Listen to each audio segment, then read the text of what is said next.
माझ्या महाराष्ट्रातील बांधवांनो, भगिनींनो आणि मातांनो, नमस्कार. जय महाराष्ट्र.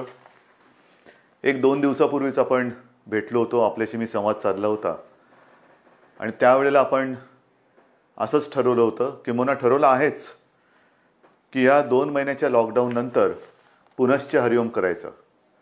आणि त्यानुसार मी आपल्याला पुढे कसं कसं कधी कधी काय काय आपण सुरू करणार आहोत त्याची कल्पना दिली. 3 तारखेला मी आपल्याला सांगितलं होतं की सार्वजनिक उद्यानं वगैरे वगैरे वगैरे ह्या काही गोष्टी आपण वापरायला हरकत नाही, सुरू करायला हरकत नाही, आउटडोअर व्यायाम सुरू करायला हरकत नाही. हे जाहीर करून 1-2 दिवस होत आहेत. आज पुन्हा आपल्यासमोर मी आलेलो आहे. ते म्हणजे आपल्याला सर्वांना कल्पना आहे, गेल्या वेळेला आपल्याशी बोलताना मी महाराष्ट्राच्या सीमेवरती घोंगावणाऱ्या चक्रीवादळाचा एक इशारा दिला होता. हे चक्रीवादळ आता आपल्या उंबरठ्यापर्यंत आलेले आहे. जो काही आपल्या हवामान खात्याचा अंदाज आहे त्यानुसार साधारणतः उद्या दुपारपर्यंत आत्ताची जी काही परिस्थिती आहे त्या परिस्थितीनुसार आपल्या अलिबागच्या इथे हे वादळ धडकण्याची शक्यता आहे.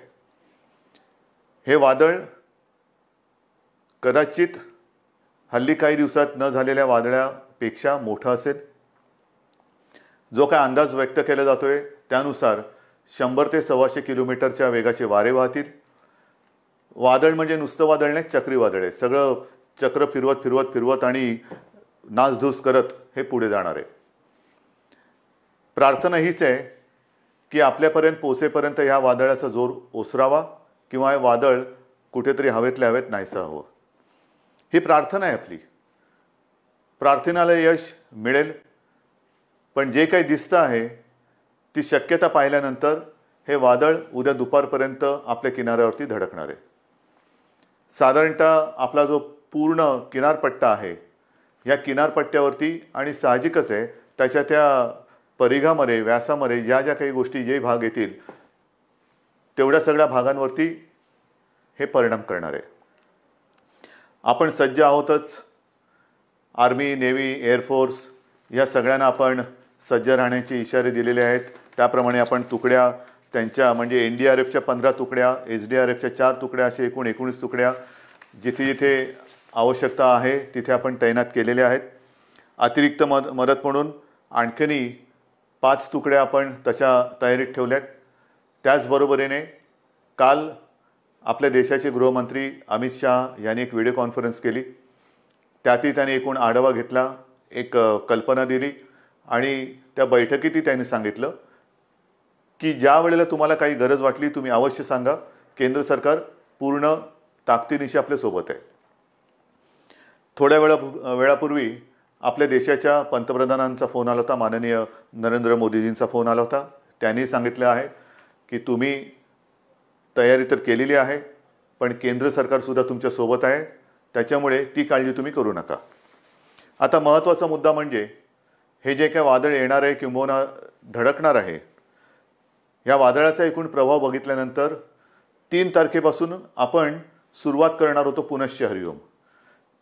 मी पुन्हा एकदा आपल्याला विनंती करतोय की विशेषतः हा जो काही आपला किनारपट्टा आहे तिथे उद्या आणि परवा 2 दिवस हे महत्त्वाचे आहेत. दोन्ही दिवस आपण घरामध्येच राहणं हे हिताचं आहे. जी काही कार्यालय सुरू झालेली असतील, उद्योग, इतर काही गोष्टी सुरू झालेल्या असतील, त्या गोष्टी उद्या आणि परवा बंद राहतील.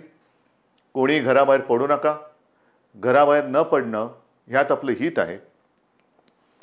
एकूणच आपण जी काही तयारी केली ती तयारी मनुष्यहानी किंवा प्राणहानी कमीत कमी व्हावी किंवा होच नये अशा पद्धतीने केलेली आहे.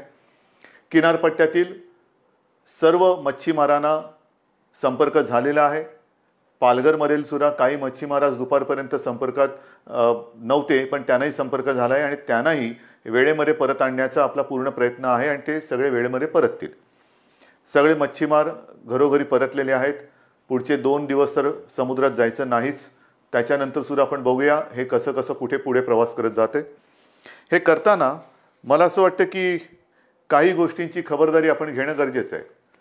हा जो काही किनारपट्टा आहे त्याच्यात अलिबागच्या इथे जरी हे वादळ धडकण्याची आज शक्यता असली तरी मुंबईपासून थेट सिंधुदुर्ग आणि पालघरपर्यंत सर्वांनी काळजी घ्यायची, सर्वांनी काळजी घ्यायची. आणि हे वादळ सरळ धडकल्यानंतर, किनारपट्टीवर धडकल्यानंतर पुन्हा आपल्या प्रदेशामध्ये, भूभागामध्ये कसं पुढे जात जाणार आहे त्याची दिशा तेच ठरवणार आहे. आणि म्हणून आपल्याला सगळ्यांनाच सावध राहण्याची गरज आहे. मी आपल्याला विनंती करतोय की खास करून ग्रामीण भाग काय किंबहुना शहरी भाग काय, आपल्या घराच्या आजूबाजूला आपल्या ज्या काही गोष्टी अशाच इकडे तिकडे पडलेल्या असतील, सुट्या पडलेल्या असतील, त्या एकतर घरामध्ये आणून ठेवा किंवा जिथल्या तिथे व्यवस्थित बांधून ठेवा, की जेणेकरून त्या वाऱ्याच्या प्रभावाने त्या उडणार नाहीत आणि इकडे तिकडे आणखीन कोणाला इजा करणार नाहीत, कुठे काही धोका होणार नाही. वादळ म्हटल्यानंतर पाऊस आलाच, मुसळधार पाऊस पण पडणार आहे. हा पाऊस पडल्यानंतर अनेक ठिकाणी पूरसदृश्य परिस्थिती होऊ नये, पण भरपूर पाऊस पडल्यानंतर कदाचित आपल्याला काही ठिकाणचा वीज प्रवाह किंबहुना विजेचा जो काही प्रवाहच तो खंडित करावा लागेल. त्याहीपेक्षा मी आपल्याला सांगतो की जिथे जिथे आवश्यक नसेल तिथे विजेची उपकरणं वापरू नका. पाऊस आणि वादळ सुरू झाल्यानंतर अनावश्यक विजेची उपकरणं वापरू नका. आपल्याकडे घरी ज्या ज्या काही आवश्यक असणाऱ्या गोष्टी असतील, ज्या बॅटरीवरती चालणाऱ्या असतील, त्या चार्ज करून ठेवा. मग त्याच्यात फोन असतील, इमर्जन्सी लाईट असतील, इतर काही उपकरणं असतील, ही चार्ज करून ठेवा, की जेणेकरून आपल्याला वादळ आल्यानंतर समजा जर का वीज पुरवठा खंडित करावा लागला किंवा खंडित झाला तर आपली कुठे अडचण येता कामा नये. आपली औषधं जागेवर ठेवा, कारण कोरोना आहे ते पण एक संकट आहेच. एकामागोमाग एक संकट येतं आहे. परीक्षा आपली अंतिम वर्षाची परीक्षेबद्दल आपण निर्णय घेतला तरी निसर्ग काय आपली परीक्षा घेण्याचं सोडत नाही आहे. पण या परीक्षेमध्ये आपण पूर्ण ताकदीने सामोरं जाऊन त्यातून बाहेर पडायचं आहे. आणि म्हणून मी आपल्याला विनंती करतोय की आपल्या ज्या काही जीवनावश्यक वस्तू असतील त्या सगळे व्यवस्थित एकत्रित एका पिशवीत वगैरे ठेवून पटकन आपल्याला हाताला जेव्हा पाहिजे तेव्हा मिळतील अशा प्रकारे ठेवून द्या. मी काही सूचना आपल्याला वाचूनच दाखवतोय. त्याच्यात पहिली सूचना आपल्याला सांगितलेल्या आहेत की घराबाहेर असलेल्या सैल वस्तू बांधून टाका किंवा त्यांना घरामध्ये हलवा. महत्त्वाचे दस्तऐवज किंवा आपल्या काही मौल्यवान गोष्टी असतील त्या व्यवस्थित एकत्रित करून ठेवा. बॅटरीवर चालणारी उपकरणं, पॉवर बँक चार्ज करून ठेवा. दूरदर्शन आणि आकाशवाणीच्या सूचनांकडे लक्ष द्या. हे फार महत्त्वाचं आहे. अफवा अजिबात पसरू नका. अफवा असं जाणून बुजून कोणी पसरत नसतं, पण एकाकडनं ऐकलं दुसऱ्याने, दुसऱ्याकडनं ऐकलं तिसऱ्याने, तिसऱ्याकडनं, आणि कारण नसताना उगाचच काही ना काहीतरी अनागोंदीचा प्रकार होऊ शकतो. म्हणून दूरदर्शन आणि रेडिओवरच्या, आकाशवाणी यावरच्या सूचनांकडे लक्ष द्या. स्थानिक प्रशासन सगळीकडे सज्ज आहे. स्थानिक प्रशासनाने अनेक ठिकाणी जिथे जिथे आपल्याला वाटते की ही सगळी आपली नागरिक, हे सगळे नागरिक हे त्या धोक्याच्या पट्ट्यात येऊ शकतात, तिथे तिथे त्यांना आपण स्थलांतरित करतो आहोत. तिथे तिथे त्यांना आपण सुरक्षित जागी नेतो आहोत. आणि मला एका गोष्टीचं समाधान आहे की प्रशासन दक्ष आहे, प्रशासन जबाबदारी घेत आहे आणि नागरिकसुद्धा त्यांना सहकार्य करत आहे. नागरिकांनो, मी तुम्हाला सगळ्यांना विनंती करतोय की प्रशासन आपली जबाबदारी घेतं आहे. ज्या ज्या गोष्टी प्रशासन सांगेल त्याला पूर्णपणे सहकार्य करा. प्रशासन आपल्या सोबत आहे. आपल्याला वेळेमध्ये सुरक्षित जागी हलवण्याची जर कुठे वेळ असेल तर प्रशासन सांगेल त्या सूचनांकडे लक्ष द्या आणि त्याचं पालन करा.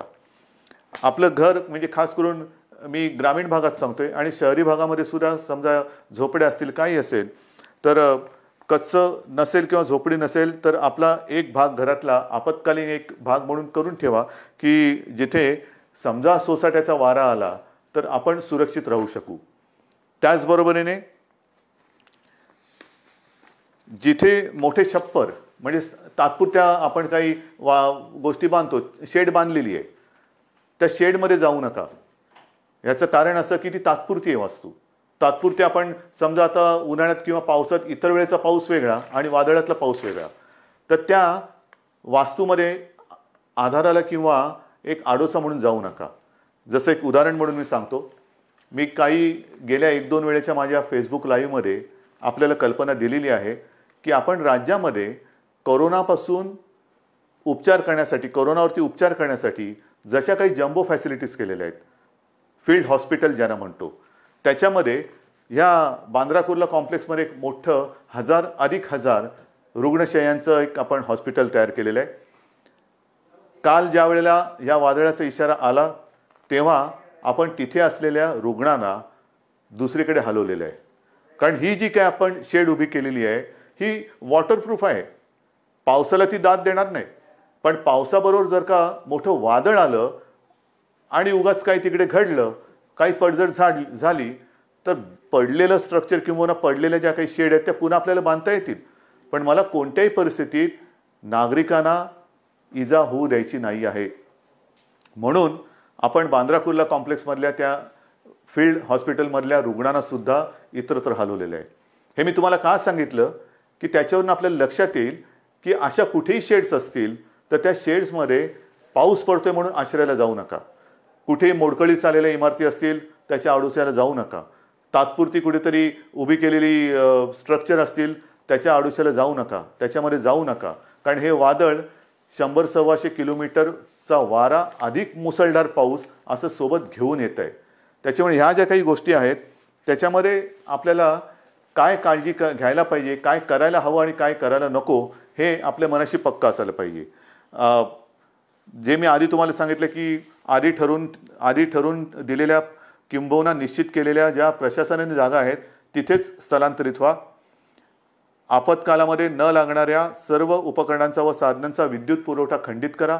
कारण पाणी इकडे तिकडे कसंही वाऱ्याच्या माऱ्याने घुसेल. आणि खास करून मी हे ग्रामीण भागातल्या जनतेला सांगतोय की मला कल्पना आहे की आपण ज्या घरांमध्ये राहतात तिकडे वेडावाकडा पाऊस आणि वारा आला तर कदाचित शॉक बसू शकतो. म्हणून तिथे ते बंद केलेलं बरं. त्याचबरोबरीने अजून वेळ आहे, उद्या दुपारपर्यंत हे वादळ धडकणार आहे. तोपर्यंत पिण्याच्या पाण्याचा साठा करून ठेवा, कारण तोही आपल्याला नंतर लागणार आहे. आपल्याला ह्या वादळामध्ये किंवा या संकटामध्ये तातडीने शासन तर सोबत येणारच आहेच. म्हणजे आत्ता जिथे तिथे आपल्या सर्व टीम्स ह्या सर्व आयुधांनी सज्ज आहेतच, त्याची तुम्ही काळजी करू नका. पण पिण्याचं पाणी आहे, इतर काही गोष्टी असतील ह्या आपल्या हाताची नेहमी जागच्या जागी असतील तशा ह्या नीट ठेवून द्या. समजा आपल्याला असं वाटलं की कुठेतरी वायू गळती होते, कुठेतरी नको ती औषधे किंवा केमिकल्स सांडलेली आहेत, लांब राहा त्याच्यापासून, त्याच्या आसपास सुद्धा जाऊ नका. कारण हे प्रशासनाच्या लक्षात आल्यानंतर प्रशासन ती खबरदारी घेईलच, पण मुद्दामून काय आहे हे पाहायला जाऊ नका.